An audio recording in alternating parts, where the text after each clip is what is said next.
Cityview family, Pastor Keith here. Sorry I'm not with you this morning. I am away on vacation with my family, and I wish I was with you, but I'm excited to have some time away with them. This morning, I want to introduce our guest preacher. Pastor Josh Guerrero is the pastor of Refuge Community Church here in Austin, which is a church plant out of our association from the Well Church in Austin. And Pastor Josh has been part of our movement for the last couple of years and came and met with our elders when they were getting ready to plant. And we were just thrilled to be able to hear his vision and to partner with him financially. And so I'm just thrilled that he has come back to Cityview this morning to share God's word with us. And I just look forward to having all of you hear his heart for God and for the church and for mission.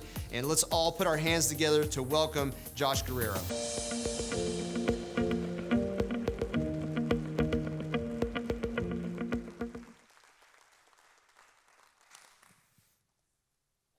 What's up? Good morning, Cityview. It's a pleasure to be with you this morning. As Keith mentioned, my name is Josh Guerrero. If you want to say it like my wife, Guerrero, if you want to get spicy, and you can get spicy all you want to. As Keith mentioned, I serve as the lead pastor of a church plant in South Austin called Refuge Community Church. We're in a community of Southeast Austin known as Dove Springs, a majority Black and Latino community, inner city, lower income. But you know what? It's our joy to be there and to serve there. And we take very much pride, take pride in being there. For a little context about me, you're like, who's this dude up there? I don't know nothing about you, and now you're finna talk to me about Jesus. So let me build some rapport with you for a little bit.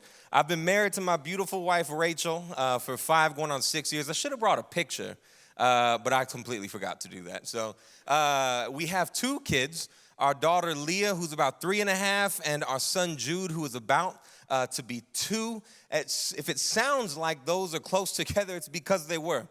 We had 2 under 2 for a hot minute, and it was hard. And I know y'all got some young families in here, and so if you're in that moment yourself, I want to say I'm praying for you. Pray for us. We're in it together, even though we're all probably failing at some point. If it seems like I wasn't busy enough with the church plant family, kids, this fall I'll be starting at Dallas Theological Seminary. And so if you want to know about my life, if you want to just capture anything about me, you can refer back to those 4 things. Like if you have any questions about how I spend my time, my wife, my kids, church, school, you throw in an Austin FC game here and there, and you got everything about, yeah, let's go. I like you. You're my fan. I'm your fan. We're all fans of the great Austin FC. Okay, yeah, let's calm it down. I'm dealing with a little idolatry when it comes to Austin FC. I'm not going to lie to y'all. If you want to know anything about me, refer back to those 4 things. Now, I'm extremely excited to be with you today. As I mentioned, Keith is an amazing pastor. Your church has been a huge partner of ours in our church planting efforts. As I mentioned, the community that we serve in oftentimes requires a lot of affection and a lot of care materially before we're able to communicate spiritually to them. And churches like yours who have partnered with us financially have gone above and beyond in allowing us to serve our community well and to give to them and to serve them and to let them know that we're not there to take anything from them, as many people have, but rather to try to give to them, not just materially, but ultimately in the gospel of Jesus. And so I want to say thank you to y'all. Thank you. Give yourself a round of applause, because whether you know me, y'all do better than that. Whether you know me or whether you don't, right? Whether you've met me or you haven't, which my belief is that like 98% of y'all have not met me, right? You have been a part of changing lives in Southeast Austin, and I'm grateful to you. My whole church is grateful to you, and so thank you. And that's why I'm excited to be here and excited to serve you in any way that I can. And today, I have been charged to serve you by speaking about reaching the next generation, reaching young people. I spoke with Keith this week, and his passion for reaching the college campuses and universities that are being built and that are coming to Round Rock in North Austin is encouraging and inspiring. And as a father going on almost 4 years now, I have never in my life thought about the next generation as much as I have in the past 4 years, right? I've been doing things like putting together college funds and accounts, and like trying to think about life insurance, and trying to think about paying our house off early so we can get it to our kids in a way that blesses them and doesn't burden them. Similarly, in the life of the church, there comes a day where we have to recognize, where we must consider how we're called to continue the work of the gospel, the work and word of the gospel and the kingdom of God after we're gone. How are we going to continue that work when we're not here anymore? Understanding that our lives are nothing more than a vapor, yet we play a role in a larger story that's been at work since the beginning and will also go on far beyond after we're gone. That's the heartbeat of reaching the next generation. That's the heartbeat of it, that realization. Yet, if you've looked or read or researched any statistics, you'll know that we have our work cut out for us when it comes to reaching young people. I'm 30, by the way. I'm not sure if that makes me a young person to you guys. Some of y'all, I'm a young person. To some of y'all, I'm an old man. So I'm right there in the middle right now.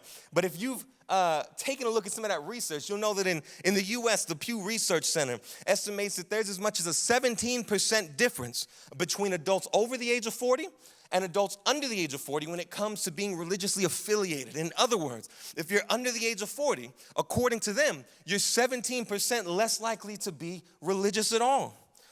And in 2012, some of y'all might remember an article that set the world ablaze when the same Pew Research Center reported the dramatic increase of nuns. And I'm not talking about the Catholic church ladies. I'm talking about, I thought that was going to hit a little harder than that, but that's all right. All right. So, all right. I'm not talking about the Catholic church ladies. I mean those individuals that do not have any sort of religious affiliation. They're nuns. What's your religion? None. Claiming that nearly a third of individuals under the age of 30 would categorize themselves as nuns. These stats, combined with the increase of secular culture and secular views on college campuses and on universities, have created an environment where if the church desires to reach young people in the next generation, which we already clarified, that's the life of the church, is going to be an uphill battle. There's going to be some challenges in it. There's going to be some awkward moments, some uncomfortable moments. Yet, I want to encourage you that we're not alone.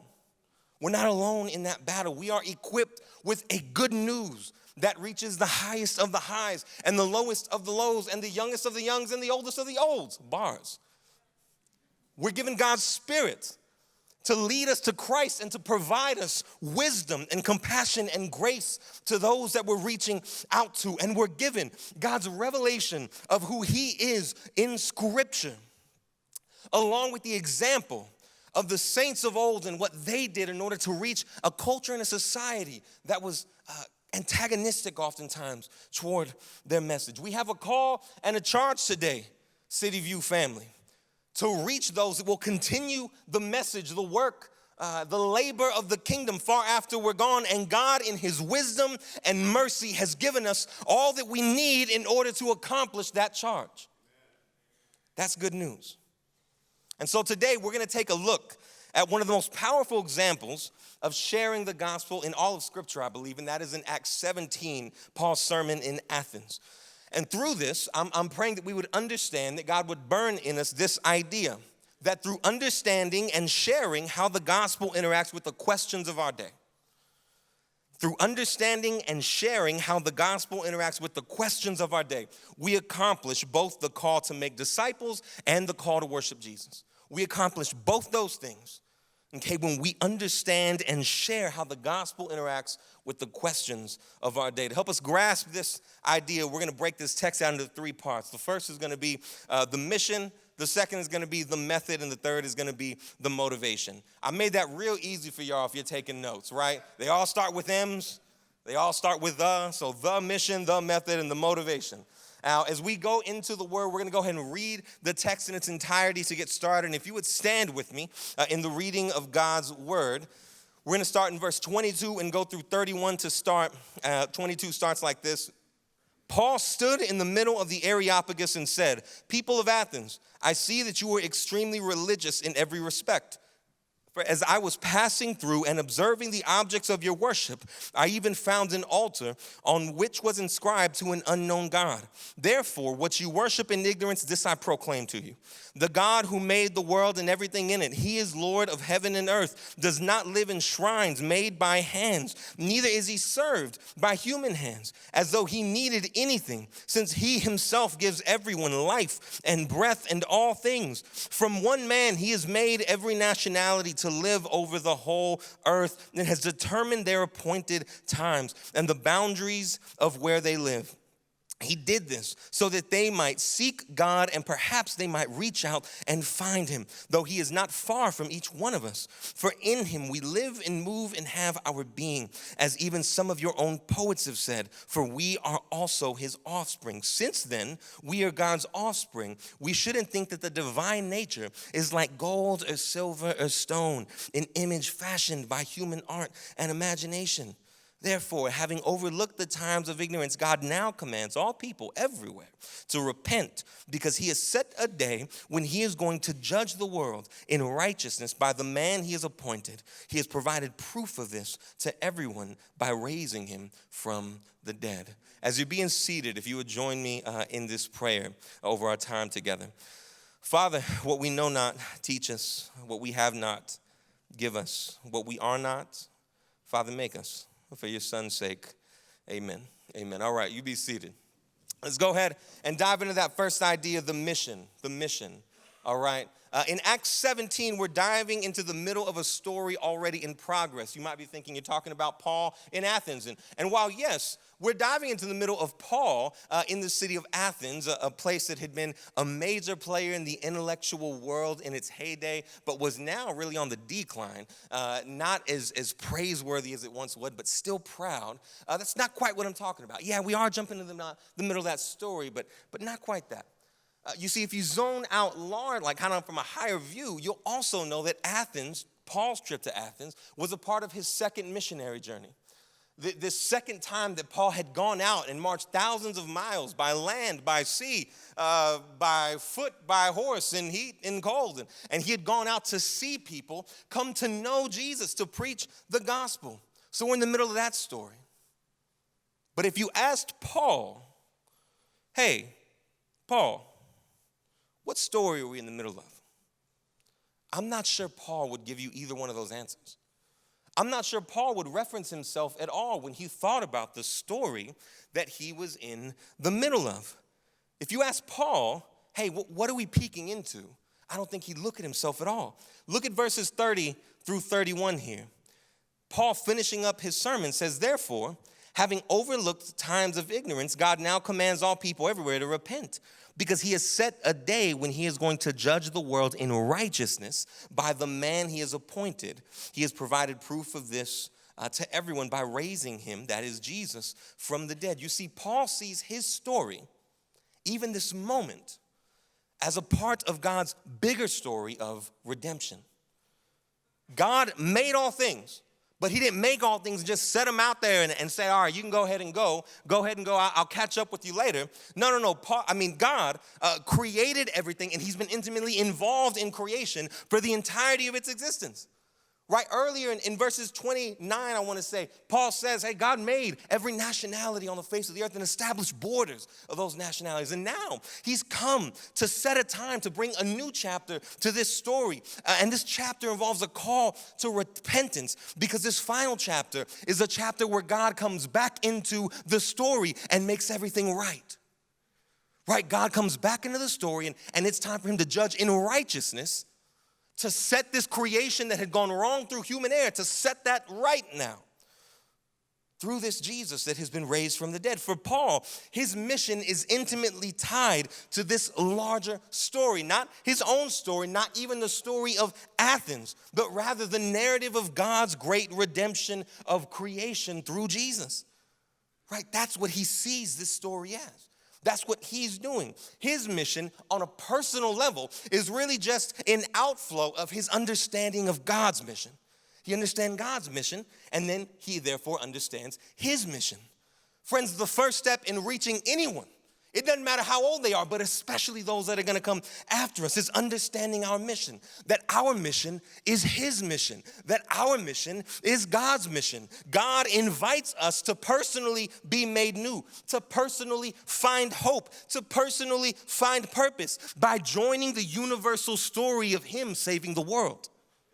That's how he does it. And we find ourselves in our lives, not by inviting Christ into our story so he can come in and make that good, but rather by finding our place in his story of making all things new.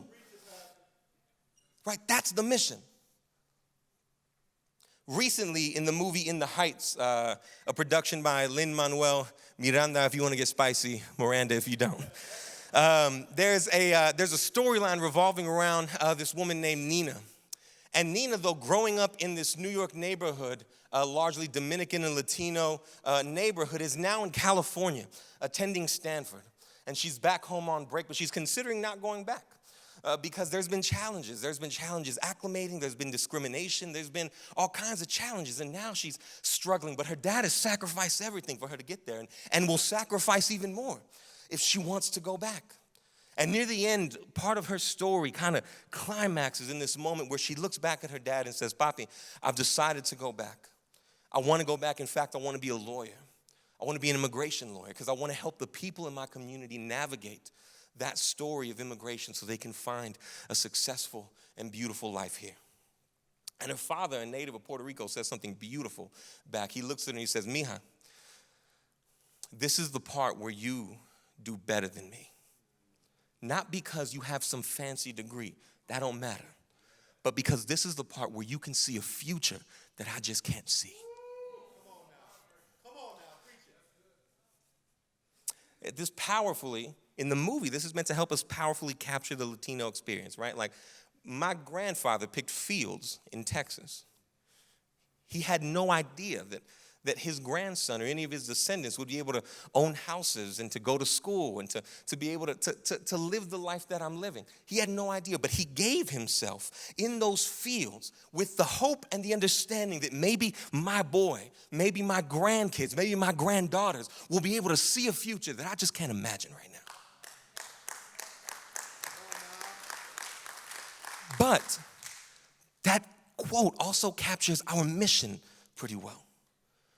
Friends, our mission may be hard to see. It may be hard to see how God is going to work in a world that functions and moves and talks and thinks the way our world does. But we have to be knowledgeable. We have to have faith, right? That we're part of a greater story of what God has already sealed in his blood, a next generation that is going to fall in love with Jesus and then is going to see the world made new in a way that we can't imagine yet. That's going to see God move in this country or other parts of the world in ways we can't really capture or imagine yet. That's the mission, right? That's the nature. We have to know our mission. We have to love our mission, as Paul did. When we do that, when we understand that mission and we fall in love with that mission, then we're ready to move on to the next idea, right? We'll start asking the question, well, how do I do this mission? And that's where the method idea comes in. Once we understand the mission, then we can get to the method. All right, and that's where the rest of our text comes in. Okay, our text in Acts 17 depicts Paul speaking in front of a council known as the Areopagus. Everybody say Areopagus. That was decent class participation. I'm going to go ahead and accept that. All right, that was a 70. That was passing. All right, so the Areopagus in Athens was a council of intellectuals that was in charge of managing the marketplace of ideas in Athens. All right. In other words, they monitored the teaching that was taking place in the city. That's why they want to talk to Paul. And we know from the section before this, in verse 18, that two of the main philosophical camps that existed in Athens was that of the Epicureans and that of the Stoics. If you take a look at 17, verse 18, I don't think it's going to be up there because I don't think sorry to y'all back there. Y'all probably freaking out right now. Some of those who happened to be there, some of the Epicureans and the Stoic philosophers also debated with him, Paul. The Epicureans, one of these main groups, followed the teachings of a man named Epicurus. And they had a unique set of beliefs, one that made them distinct from the Stoics. Describing the Epicuric belief system, theologian N.T. Wright describes them as this. The Epicureans believed that gods, if they existed, were very far away and had more or less nothing to do with human beings. As a result, they were supremely happy, and if we want to approximate to them as best we can, we will learn to moderate our desires, to do nothing that would feed our natural hopes or fears, to live as quietly as possible with just the right amount of everything. In other words, they don't care about nothing. They don't care about anything because the route to happiness and joy for them can't be found in this world, so they separate themselves from everything in this world, hoping they can one day find happiness. Now, that's one side. That's the Epicureans. Now we jump to the other side, and Paul's also dealing with another group called the Stoics.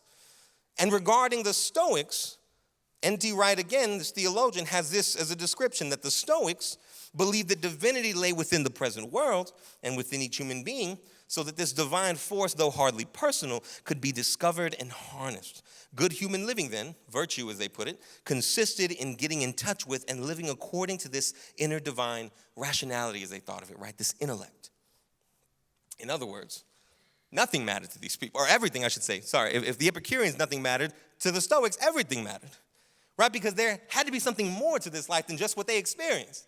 And that something more, maybe it could be found in stones, or maybe it could be found in grass, or maybe it could be found in gold, or maybe it could be found in silver, but there had to be something. And maybe we can find it if we just tap into it, wherever it might be. Two completely opposing ideas, yet Paul, in our text, finds himself identifying major themes in these ideas and using them to point to Jesus. Look at verse 24 and 25. Where Paul says, the God who made the world and everything in it, he is Lord of heaven and earth, does not live in shrines made by hands, neither is he served by human hands, as though he needed anything, since he himself gives everyone life and breath and all things. In this one breath, in this one sentence, Paul looks at the Epicureans and declares that God does not live in human temples. This place is beautiful, and it is beautiful. As it is not where God lives. And the Epicureans, who believed that God or gods were far off, could have looked at that and been like, yeah, that's right. I like that. I can get down with what he's saying there. But in the same breath, Paul also challenges them, depicting that God is not far away, but God is near. God has given to human beings and now invites human beings to pursue him back. But Paul isn't just talking to the Epicureans. In the same breath, he's talking to the Stoics. In that same breath, he says to the Stoics, yes, God has given something, a divine life to human beings, but where you see God's gift as intellect, I see God's gift as breath and his life. And then in verse 29, right, when God describes the nationalities and God describes the borders, he helps them see that God has been involved in earth, yes, but then later he lets them know, but God isn't in gold. He's not in silver. He's not in stone. He gave us those things. He gave us creation to help us imagine him, to help us creatively think of him, to point us to him, but he is not in them. They are not him. In other words, he looks at the Stoics and says, the inclination of your heart to be curious about where God is, to be curious about the fact there has to be something more, that's a good inclination.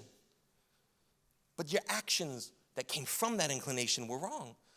And he wraps all of it up by helping them see that a new day was here, a day where God was no longer hard to find, but now had come to earth and was easy to find. And he now invites the Athenians, and he invites us to repent and to be a part of the new thing that he's doing, pointing to Jesus at the end as the judge that has come and that has been proved by God because he raised him from the dead. And after all that, look what happens in verses 32 through 34. Again, y'all don't have it, so I'm sorry to y'all.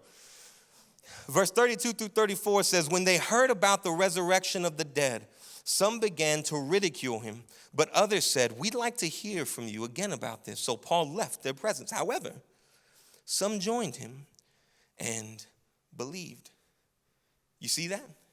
Some got angry, some got confused, some got curious, but some believed. For Paul, everything I just said that might have made you kind of roll your eyes in the back of your head and been like, this guy's losing me. Paul was like, it's worth it if some believe. He captured the idea of mission. He's understood this is the thing that's animating me. I long and my heart longs to see people come to know this Jesus. So whatever I have to do, as long as I have to talk, as short as I have to talk, as out there as I have to think, as small as I have to think, wherever I have to go and whatever I have to do, if some believe, that's worth it. You see, this mission that Paul was on, it animated what he believed and what he did. Paul understood the issues of his day. He understood the issues in this community. He understood what the Athenians were talking about, how they were working through ideas. But he understood it past just words. He didn't just hear the words. He heard what the words were pointing to, the desires that the words were actually revealing, the heart of the issues at hand. He affirmed in the places that deserved affirmation. He looked at the Epicureans and said, yo, you don't see God as living in a house. You're right. Good job. But you think he's far off, and really he's trying to pursue and know you. He looked at the Stoics and affirmed where they needed to be affirmed. He said, man, you're longing. Something in you is curious about God, and you know there has to be something more. You're right. But when you see the chair and go, well, that must be God, that's where you get it wrong. He affirmed the places that deserve to be affirmed. Then he challenged the places that needed it, and he used all of it, hear me, to point people back to Jesus. That's the method.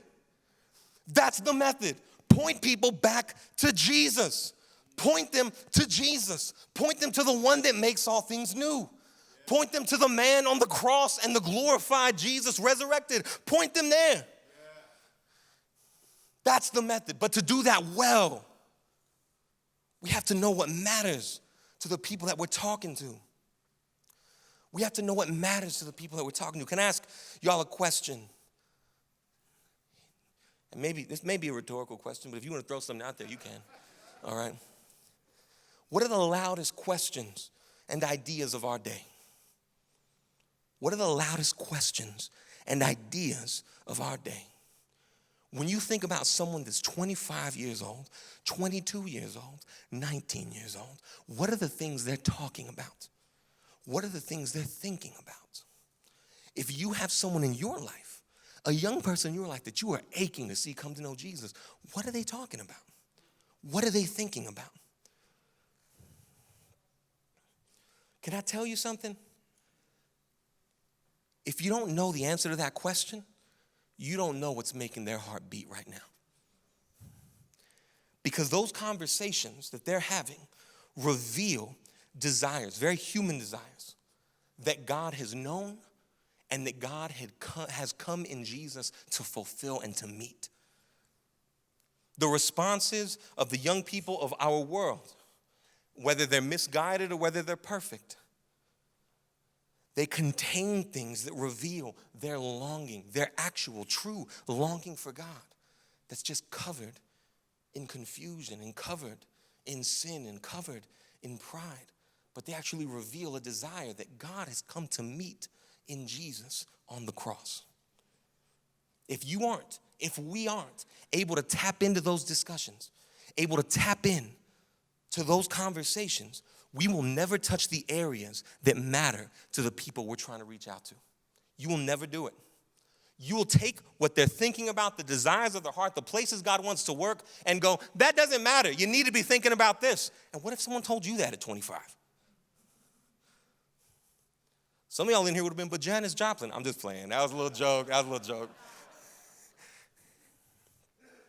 If you don't capture those ideas, we'll never be able to speak to the people we're reaching out to in meaningful ways. Think about it. Paul doesn't completely dismiss what's spoken about among the Athenians. He doesn't disregard it as meaningless. He doesn't disregard it as ignorant or sinful or stupid. But he uses it to help them see that there are parts of their heart that were made by God, that long for God, that need God. And he's there to point them to that God. What are the questions of today? Can I give you an example? We're in a cultural moment where justice, equality, dignity, respect are high up the chain. And it's not just in black communities. It's not just in Latino communities or Asian communities. There right now, in a suburb somewhere, is like a 21-year-old white guy, white girl who has been afforded every privilege in the world that is sitting in their room after like a semester at college thinking, how can the world be a better place? That's how prevalent that conversation is. Think about that. It's not even the people that need it. It's the people that don't even need it that are sitting there thinking like, how can the world be a more just place for people to live? How vibrant a conversation that the people that aren't even really experiencing the things that we're talking about are highly involved in the conversation. Can I tell you something? Those desires, again, sometimes they may be misguided and sometimes they're on point. Sometimes we got to check how we think people should go about their desires. But those desires, they're not evil. To desire a place that's more equal and more healthy and more just for everyone to live in, that's a godly desire. That's a good desire. Again, maybe there's misguided ways people go about it, but that desire reveals something that even God himself longs for. And in those desires, we find the beauty of what their heart is actually longing for.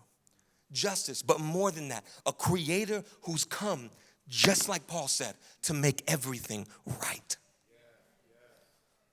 Until we understand that heartbeat behind the desires, right? The desires that are animating the actions in the conversation, and then understand the desires that are animating the heartbeat. We won't be able to understand how Jesus completes the thing that they're longing for. Friend, how are you learning and engaging in the conversations of today?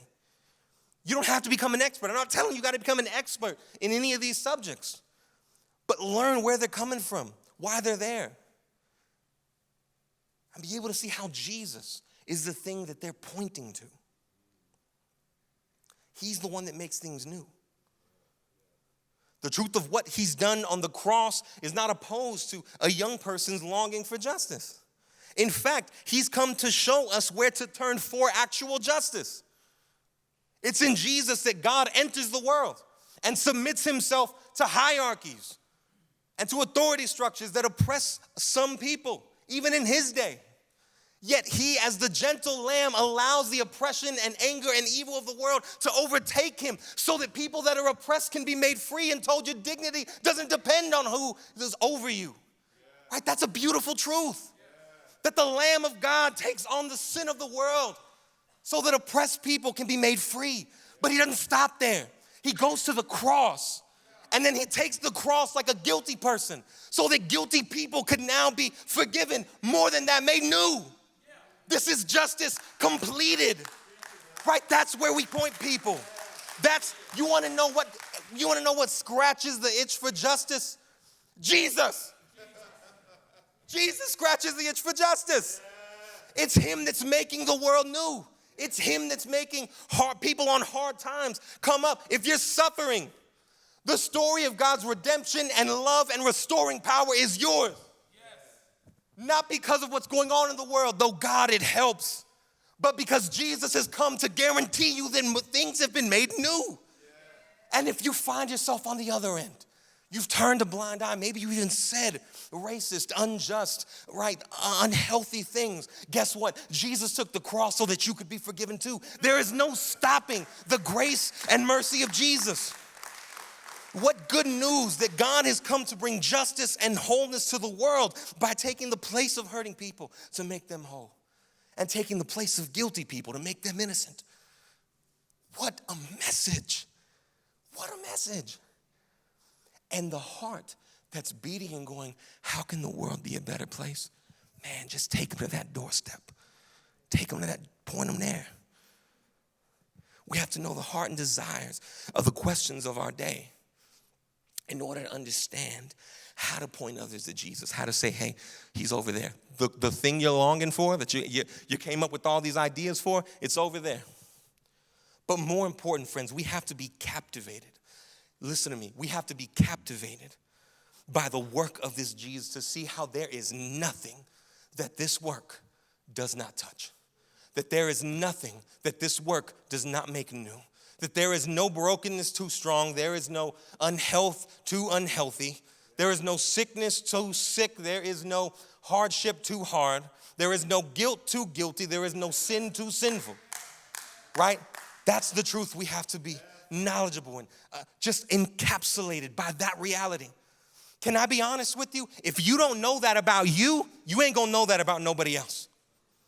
In order for you to understand that this grace don't have any borders on how long and how far it reaches with somebody else, you gotta know that grace and that mercy and that making new power of God don't have no boundaries when it comes to me. If you have not wrestled with the fact that there is sin in you, that there is hatred in you, that there is anger in you, that there is lust in you, that there is perversion in you, yet you look at Jesus and say, you have the power to make me new. I may not feel it right now. I may not see it right now, but there is a future that I can't see that you are already present in. And I submit and give my life to you. I'm enjoying this, brother. If you don't know that truth in your life, you will never be able to look at a young person who is struggling to find identity, that is struggling to find the longings of their heart, to identify what they actually need, and to say, brother, sister, I know that you think this is what's gonna satisfy that part of your heart, but I'm here not to tell you that you're 100% right or you're 100% wrong. My job is not to debate you up and down. My job is not to make you feel stupid or make you feel proud. My job is to point to the man on the cross that makes all things new. That's the motivation. That's the motivation. That's what Paul sees as his motivation. Just look at Acts 17:16. Check this out. While Paul was waiting for them in Athens, Paul was waiting for his homies, he was deeply distressed when he saw that the city was full of idols. You're talking about the same guy that sat over the stoning of Stephen to make sure that his religion was pure. You're looking at the Pharisee of Pharisees who kills Christians to maintain the purity of his faith. And now he is in a city surrounded by idols. The same stones that would have driven him to hatred, anger, violence, and fear just a few years prior. And now this man stands before them with compassion and with confidence that the God who made him new can make the people who worship these stones new. That's his conviction. That's what's motivating him. Take a look at something like 1 Timothy 1:16 that says, but I, Paul, received mercy for this reason, so that in me, the worst of them, Christ Jesus might demonstrate his extraordinary patience as an example to those who would believe in him for eternal life. Paul knew that there was no one too far gone for God's grace. That there was no one too far gone for God to change a life. No matter the culture, no matter the background, no matter the age, no matter the color, no matter the language, there was no one too far gone for this God and his grace through this Jesus to come in and make them new. Hear me. Look at me, friend. Look at me. Do you have a young person that you're looking at and you're like, man, I just want them to come to Jesus? They're not too far gone. They're not too far gone. There's no one too far gone. Because this grace of God, this grace that has come through the powerful work of Jesus' fulfillment and his atonement and his sacrifice covers so much ground that everyone can get some. That's the beauty of that message. That's the motivation behind Paul, behind his mission, behind his method, is the knowledge that, you know what, I don't care how off you are in the way you're perceiving this and the way you're thinking about this. This grace, it don't take no prisoners. It doesn't see some, but it's not a respecter of persons. If you want it, you can get it. Come and repent and believe. That's how he ends his message. Your job, friend, your job is not to draw them to God. God's goodness does that. Your job is not to draw them to God, to argue with them down, to point out how they're wrong. Hear me. Loving on someone and pointing them to Jesus may involve hard convos. It may involve awkward moments, but the heart behind it should never be to point out how they're wrong.